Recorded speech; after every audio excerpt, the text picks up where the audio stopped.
So before I start, I need to mention that I'm not a volcanologist. I'm a sedimentologist and a sedimentary geochemist, mostly working on paleoclimate records from South and South America based on lake and fjord sediment cores.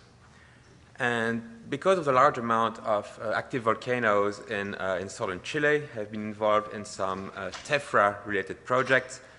And what I will present today is actually some sort of a side project that I started to work on in 2012 after the 2011 eruption of the Puyehue-Cordon in southern Chile.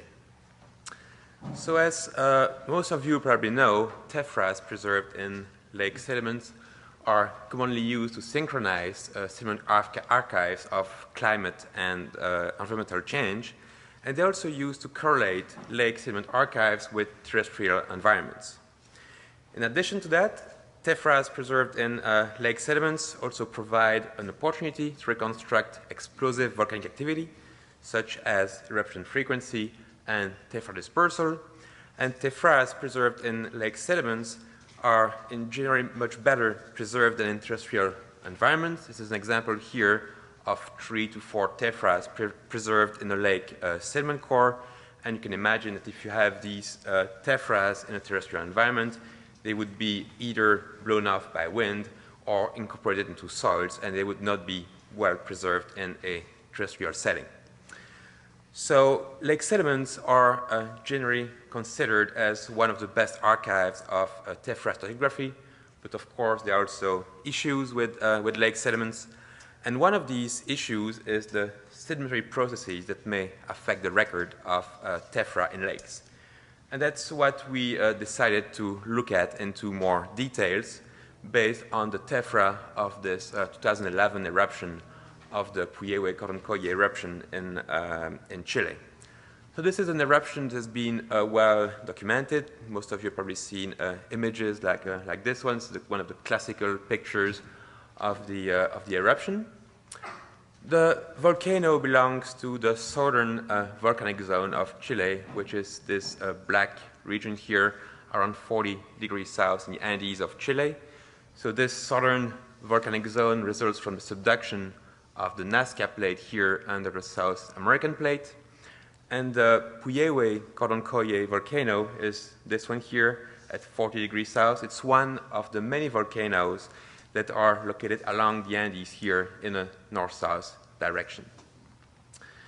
So this volcano has had numerous eruptions during the Holocene, and the two large recent eruptions were in 1921-22 and in 1960, just after the large Valdivia earthquake.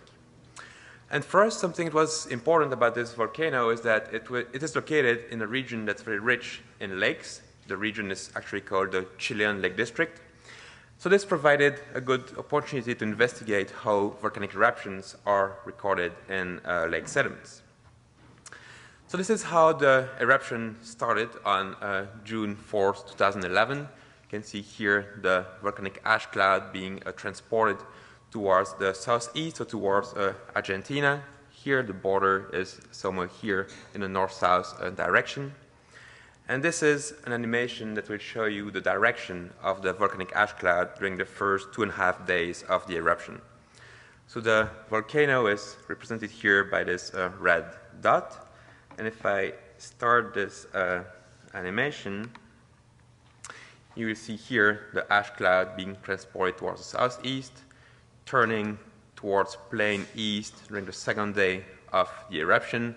And here, after 2.5 days, the volcanic ash cloud was being transported towards the northeast, so towards the city of Buenos Aires in Argentina. So this means that during the first 2.5 days of the eruption, which were the most explosive, most of the volcanic ash was deposited in a cone here towards the east of the volcano, mostly over Argentina. So this is how Villa Angostura, which is located about 45 kilometers to the southeast of the volcano in Argentina, looked like about 3 days after the eruption. So there we had a deposition of about 30 centimeters of pumice. And this is another image of the road that crosses the border between Chile and Argentina. So it's the road that crosses the Andes. to go to Argentina, about 20 kilometers to the southeast of the volcano, and there we had about 50 centimeters of pumice. So this is a diagram that shows the height of the eruption column here and the duration of the eruption. The eruption lasted for about 300 days, as you can see here on the x-axis, and it had two main explosive phases. The first one here during the very first few days of the eruption, and the second phase here in October and November 2011. So as we have seen on the animation, most of the volcanic ash was transported towards the east, so towards Argentina. These are two images here and another one here. And if we actually look at the wind direction during the 300 days of the eruption, this is the most important winds. So you can clearly see the eastern transport of the volcanic ash, but also here another dominant transport towards the southeast. And this is simply due to the winds that occur in the high latitudes of the southern hemisphere. So these are mostly the westerly winds that push all the volcanic ash towards Argentina. And the result of that is the deposition of the tephra along here an axis towards the east and southeast here in Argentina. So this is a preliminary ice pack map of the tephra, and this is the 10 centimeter ice pack here in red. So we went there in February 2012, and we collected samples in a large amount of lakes, both in Chile and in Argentina. So this is when we went there towards the end of the eruption for the fieldwork. And our goal was to understand how a modern volcanic eruption is recorded in lake sediments. So this is the region that we investigated. The volcano is located here. And all these blue features that you see here are lakes. So it's really a region very rich in lakes. We sampled 35 different sites, roughly half in Chile and half in Argentina. And in most of these lakes, we tried to collect short sediment cores, so gravity cores, using this kind of UETEC gravity coring system. And the advantage of this is that it preserves very well the water-sediment interface. So it's a very good system to collect very recent sediments. At some of the sites, we could not use this coring system because the tephra was either too thick, too coarse, or too dense. And so we had to use some sort of a grab sampler like this one here. So the lake I will mostly talk about today is this lake here, the Puyehue Lake, which is located to the southwest of the volcano. And I will also talk about a few other very small lakes with very small watersheds here towards the south of the volcano, and another few lakes here towards the north. So this red triangle that you see here is the eruptive center of the 2011 eruption. And this red feature here is the lava flow of the same eruption. If you look at the black lines here, these are the isopachs of the direct ashfall over the region. So this is the 30 centimeter isopac here. We have the 1 centimeter isopac here, and this is the 1 millimeter isopac. So again, most of the direct ashfall was towards the east, so towards Argentina. This is a detailed map of this lake here, the Puyehue Lake. And what you see is the main river inflow here coming from the eastern side of the volcano, so the Caulle River. And this river drains all this watershed that you can see here in red. This map also shows the bathymetry of the lake. So it has one main feature, which is this subaquatic moraine ridge here, which acts as a sill in the lake. And this separates the lake into two main basins. We have a deep eastern basin here and a much shallower eastern basin here, mostly to the west of these islands here. So we collected 10 different sediment cores in this lake at very different locations in the different basins, and we found the 2011 tephra at all locations in this lake. Now, there were differences between the eastern side and the western side. So on the western side, so all these red dots here, the tephra was relatively thin, so about 1 centimeter in thickness. But on the eastern side, the tephra was always much thicker, more than 10 centimeters. We cannot tell the exact thickness of the tephra because we could not use the sediment core, but based on the grab samples that we got, we can tell that the thickness was at least 10 centimeters.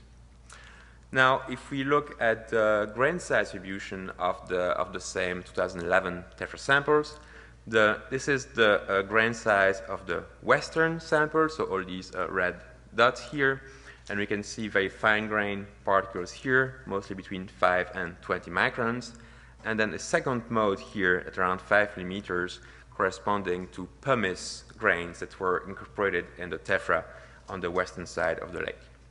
And if we compare this to the grain size of the samples that we collected on the eastern side here, we can see that we have a main mode here at about 30 microns, so coarser than what we found here on the west, and very little coarse pumice grains in this side of the lake. So if you look here at between 1 and 10 microns, we have very little particles here on the eastern side of the lake, but we have here most of the particles between 1 and 10 microns on the western side of the lake. So the fact that we observed the 2011 tephra in this lake here, Puyehue, with a thickness of at least 1 centimeter is kind of in disagreement with the ice pack map of the direct ashfall that we have here in white. And to better understand that, we compared the tephra record of this Puyehue lake with the tephra record of other very small lakes located here towards the south and here towards the north. So this is what we found. This is the sediment core from Puyehue Lake, where we see again this 1 centimeter thick tephra layer at this coring site here. This is the sediment core that we obtained at this small lake, just a few kilometers to the south of Puyehue Lake. We had no tephra corresponding to the 2011 eruption. This is another small lake here, located here. Again, no tephra corresponding to the 2011 eruption. So this is in perfect agreement with the ice pack map. And if we now look at the very small lakes here, located close to the 1 millimeter isopack, there we found 1 millimeter of tephra in the upper part of the sediment. So with this, we quickly understood that most of the tephra particles that are in Puyehue Lake actually originate from the upper part of the watershed. They got reworked, transported by rivers, and redeposited in the lake. And this interpretation was confirmed by some information that we got from park rangers that are around the lake. So I will show you a picture of the river here. So it's a river that drains the upper part of the watershed and flows towards the lake. And this is how the river looked like about 3 to 4 months after the beginning of the eruption. So you can see the river is full of volcanic ash, and all this volcanic ash was being transported towards the lake.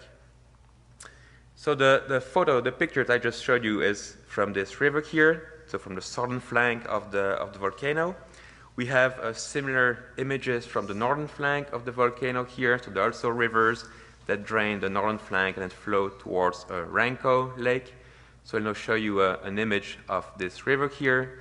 So again, there is no major ashfall in that region. We are close to the 1 millimeter isopack, but the river really drains the northern flank of the volcano. So this is a short video that will show you the river and the sediment, well, the particle transport in the river a few days after the beginning of the eruption. So you can see here this river is again loaded with ash, but there's also a lot of very coarse particles. So this is actually pumice particles, and you can see all these particles being transported towards the lake. So again, there was no direct ashfall in that region. This is a pumice fragment of about 30 centimeters in diameter, and all this was being transported towards Caulle Lake. So if we now look at the lake there, this is floating pumice on top of the lake. So again, there was no direct ashfall in that region, and all the tephra that we find there is actually coming from river transport from further up in the watershed. So in summary, the tephra deposited in Puyehue Lake entirely consists of material that got first reworked from the upper watershed, transported by rivers, and distributed by lake currents according to particle size and density. And to explain this a bit better, we came up with this cartoon that shows how the different processes work. We have the volcano here and the main westerly winds here blowing towards the east.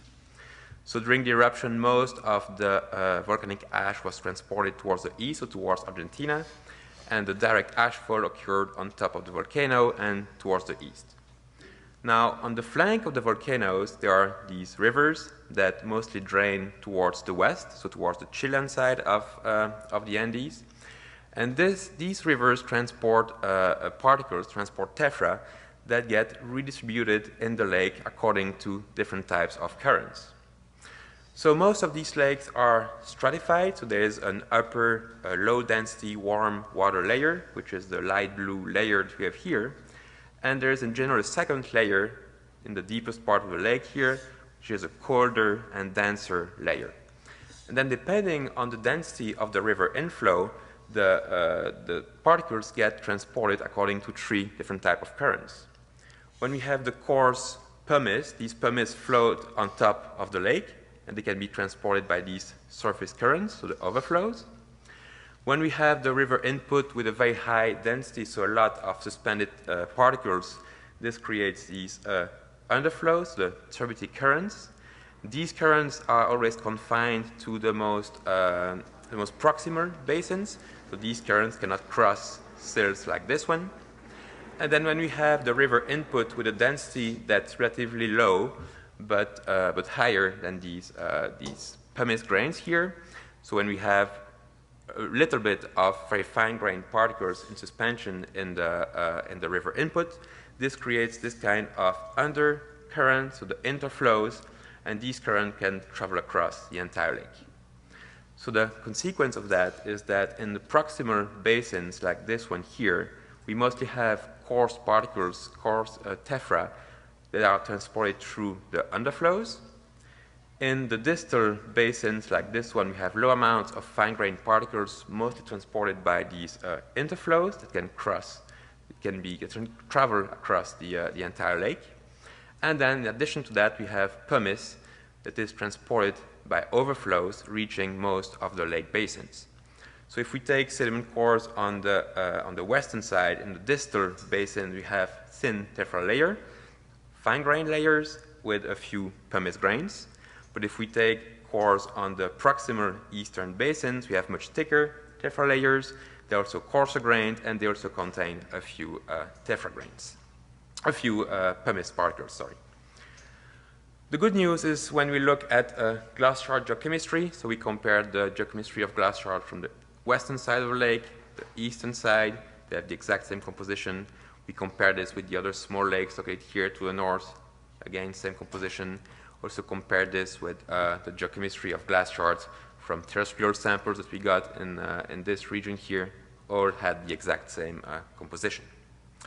So these results have implications for tephrochronology and volcanology. The first one is that lakes do not act as passive tephra traps. They always concentrate and integrate the pyroclastic material, so the tephra, that is deposited over their entire watershed. So this explains why two nearby lakes can contain very distinct tephra records simply due to the size and orientation of their drainage basins. So this was specifically the case here for Puyehue Lake, where we found the tephra with at least a thickness of 1 centimeter, compared to other small lakes here where there was no 2011 tephra. So this is simply due to the orientation of the drainage basin of the lake towards the east here. The second important point is that lake currents play an important role in the distribution of tephra particles, and this explains large differences in tephra thickness and grain size on short distances within a single lake.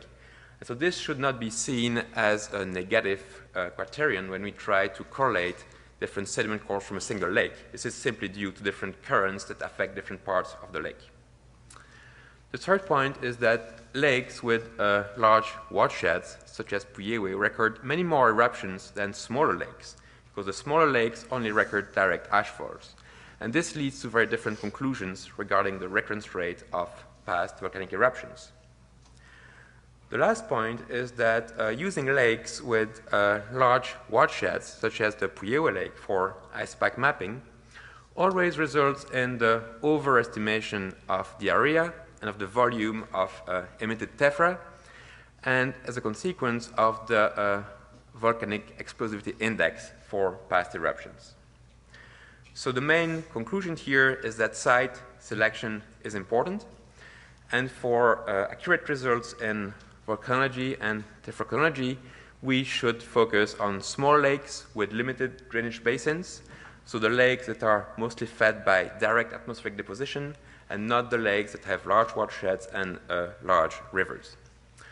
So if you are interested in this story, that's a paper we just submitted to the journal Sedimentology, so just keep an eye on that journal, and I thank you for your attention.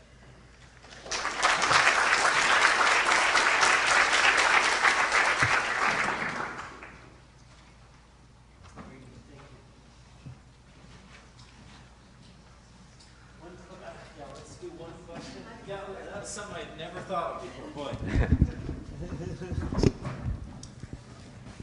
My question is, you mentioned the importance of site selection, but say you have only one lake available and you have a core in it. What are the first things you would look at in terms of the characteristic of the deposit to tell if it was a primary fall deposit or one of these transported deposits you're talking about? I think that in most of the lakes, part of the deposit will be direct ashfall. But the important point is to look at the size of the watershed compared to the size of the lake itself. So if we have a very large watershed compared to the size of the lake, it's very likely that part of the tephra is reworked from the watershed. Now, there are some structures that we can look at in the sediment to see if the tephra was redeposited or not. Like if the tephra has like the characteristics of a turbidite, so with grain size sorting, this is very likely reworked from material previously deposited in the watershed. So there are a few sedimentological details that we can look at to see if the tephra is reworked or not.